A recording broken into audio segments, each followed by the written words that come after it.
Madurai 16 film இப்பதான் பார்த்து முடிச்சேன். ஃபர்ஸ்ட் டே ஃபர்ஸ்ட் ஷோ என் வாழ்க்கையிலே ஃபர்ஸ்ட் டே ஃபர்ஸ்ட் ஷோ வந்து பார்த்தது ரொம்ப சந்தோஷமா இருக்கு. அண்ட் ஆல்சோ எனக்கு ரொம்ப தெரிஞ்ச டீம் அண்ட் ரொம்ப அழகா பண்ணியிருந்தாங்க. மியூசிக் டைரக்ஷனா இருக்கட்டும், சினிமாட்டோகிராஃபியா இருக்கட்டும், ஆக்டிங்கா இருக்கட்டும், every thing was on point.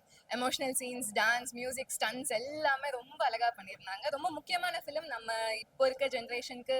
It's a very important film and the first step these people are taking. ஒரு ப்ரொடக்ஷன் ஃபிலிம், ஒரு புது ஃபேஸஸ் எல்லாமே ரொம்ப அழகா பண்ணி அது அதை இது ரிவீல் பண்ண விரும்பல. நான் ஒரு ஆடியன்ஸ் தான். பட் எதுவுமே ரிவீல் பண்ண விரும்பல. But it's political crime thriller. அதனால ஒரு பொலிட்டிக்கல் கிரைம் த்ரில்லரா இருக்கிறதுனால ரொம்ப ஒரு இம்பார்ட்டன்டான ஃபிலிம். நமக்கு சுத்தி நடக்கக்கூடிய விஷயங்கள் வந்து வெளியில நிறைய இது தெரியாம இருக்கலாம். ஸோ இந்த ஃபிலிமை பார்த்தா நமக்கு கண்டிப்பா நிறைய விஷயங்கள் தெரியும். நல்லா இருந்துச்சுண்ணா, சூப்பராகவே இருந்துச்சு, நல்லாவே இருந்துச்சு. ஆக்சுவலாக ஸ்க்ரீன் பிளே, மியூசிக் எல்லாமே நல்லா இருந்துச்சு. புது புது ஃபேஸஸ் நிறைய காமிச்சிருக்காங்க, ப்ளஸ் நிறைய புது ஆக்டர்ஸ் வந்திருக்காங்க இல்லையா. ஃபர்ஸ்ட் மூவிலேயே நல்லா நடிச்சிருக்காங்க ஆக்சுவலாக எல்லாரும். லைக் பாலிடிக்ஸை பற்றி சொல்லியிருக்காங்க பாதிக்கு பாதி. அது எல்லாமே உண்மையா வந்து ரியலிஸ்டிக்கா எடுத்திருக்காங்க. ஆக்சுவலி சோஷியல் மெசேஜ் கன்வே பண்ற மாதிரி தான் மூவி. எப்படி லாக்அப்ல எவ்வளவு ஸ்ட்ரகிள் பண்றாங்க அந்த மாதிரி தான் movie. So must watch. Madurai சம்பவம் மதுரை 16 இன்னைக்கு வந்து ரிலீஸ் ஆயிருக்கு. இந்த வீக் வந்து நிறைய படம் ரிலீஸ் ஆனதுல இந்த படமும் ஒண்ணு.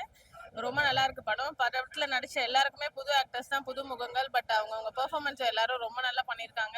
அண்ட் கதை தான் இந்த படத்தோட பிளஸ். அண்ட் வில்லேஜ் ஜேர்னல் வந்து நமக்கு வந்து நம்ம அந்த மண் வாசனையை கொடுக்கறது, நம்ம பழைய ஃபீலுக்கு கொண்டு போறது தான் இந்த படத்தோட பாசிட்டிவிட்டி. அண்ட் பிஜிஎம் மேக்கிங் டெக்னிக்கலா எல்லாருமே ரொம்ப நல்லா ஒர்க் பண்ணியிருக்காங்க. ஸோ நம்ம எல்லாருமே இந்த படத்துக்கு சப்போர்ட் பண்ணணும். கண்டிப்பா ஃப்ரெண்ட்ஸ் அண்ட் ஃபேமிலி இந்த படத்தை வந்து தியேட்டர்ஸ்ல பாருங்க. தேங்க்யூ. கண்டிப்பா சம்பந்தம் இருக்கு. ஏன்னா நான் மதுரைக்காரி தான். மதுரையில தான் வந்திருக்கேன். என்னோட பின்கோடு மதுரை 16 தான். அதனால எங்க ஏரியா எங்க இடத்தெல்லாம் பாக்குறப்போ ரொம்ப நல்லா இருந்தது. கரெக்டா ஆப்டா இருந்தது மதுரை 16ன்ற டைட்டிலுக்காக. பிகாஸ் அவங்க நடக்கிற மதுரை ஷாட்ஸ் எல்லாமே காட்டுறது எல்லாமே அந்த ஏரியால இருக்கக்கூடிய சம்பவங்கள் தான். எல்லாமே பக்காவா ஆப்டா இருக்கு. மதுரைனால எல்லாருமே அடி வெட்டு குத்து கொலம் தான் நினைக்கிறீங்க. ஆனா உண்மை அப்படி இல்லை. மதுரை ரொம்ப நல்ல ஊரு, ரொம்ப பாசமான ஊரு.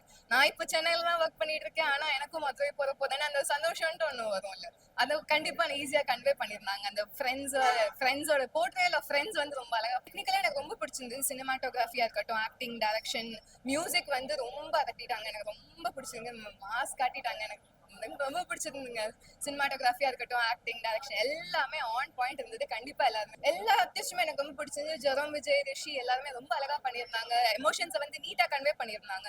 அந்த ஒரு எமோஷனல் சீனா இருக்கட்டும், அவங்க ஒரு ஃப்ரெண்ட் வந்து தொலைச்சிருக்காங்கன்றப்போ அவங்களுக்கு வரக்கூடிய அந்த கஷ்டங்களை வந்து ஈஸியா கன்வே பண்ணியிருந்தாங்க. ரொம்ப அழகா கன்வே பண்ணியிருந்தாங்க. ஈஸியா இல்ல, அந்த கஷ்டங்கள் வந்து அவங்க ஃபேஸஸ்ல இருந்தே ரொம்ப நல்லா தெரியும். ஸ்டண்ட் ரொம்ப அதட்டிட்டாங்க. ரொம்ப பயங்கரமா இருந்து. மியூசிக் வந்து எனக்கு எப்படி எக்ஸ்பிரஸ் பண்றதுன்னு தெரியல, அவ்வளவு ரொம்ப பிடிச்சிருந்தது.